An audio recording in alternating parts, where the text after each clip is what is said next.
My name is Sophie Lane, and this is the story of how my life changed forever. I'm 17 years old from a small, quiet town in Ohio where nothing big ever happens.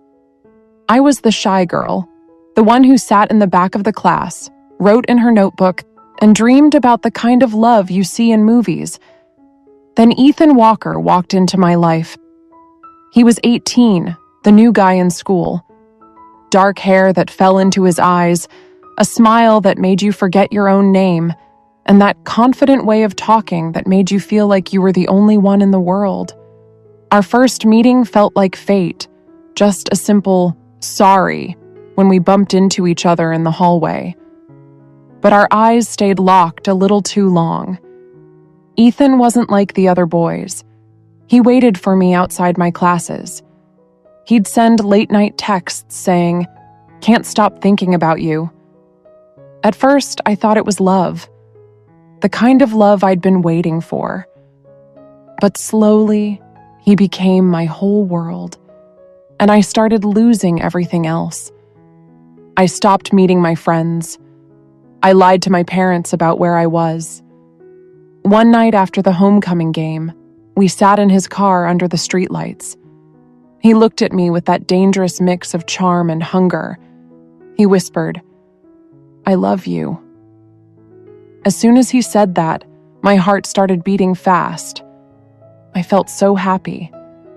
Then he took my hand in his and said, "Ever since I came here, from the very first day, I've liked you.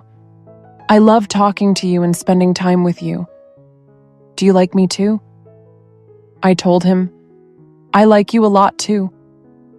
Then he started coming closer to me. He touched my cheek with his hands, and in that moment, my heart was racing. We were so close, and then he kissed me. It felt like we both melted into each other. And in that moment, I believed him with my whole heart. After that moment, we both started feeling even happier. We talked more, shared more for weeks. I felt like I was living in a dream. But a few days later, it started with whispers in the school hallway. Two girls glanced at me, then laughed behind their hands. At lunch, my best friend pulled me into the bathroom. Her voice was shaking. "Sophie, you need to see this."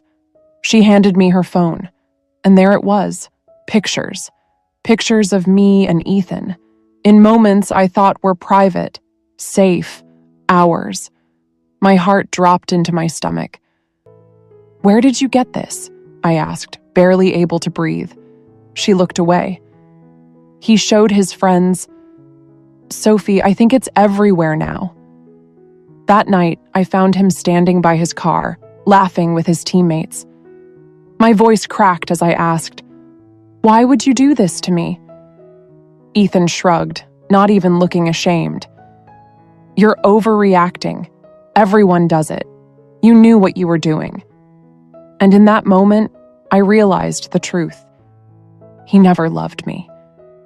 To him, I was just something to brag about, something to use.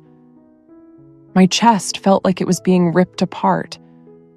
The air around me went silent, except for the pounding in my ears. I turned and walked away, but the pieces of me felt scattered on the cold ground behind me. It's been 6 months. The whispers have faded, but the damage is still there. I still see Ethan in the halls, and sometimes he still smirks at me. But now I keep my head high. I've learned the hardest truth. Love without respect isn't love at all. And if someone truly cares about you, they'll protect your heart, not break it for their own pride. So if you're hearing this, don't ignore the red flags. Protect yourself, because not everyone who says "I love you" means it. So girl, you should never trust someone blindly, no matter how well you know them or how much you love them. Don't destroy yourself for someone who doesn't value you. How did you feel about today's story, and what lesson did you take from it? Tell me in the comments below.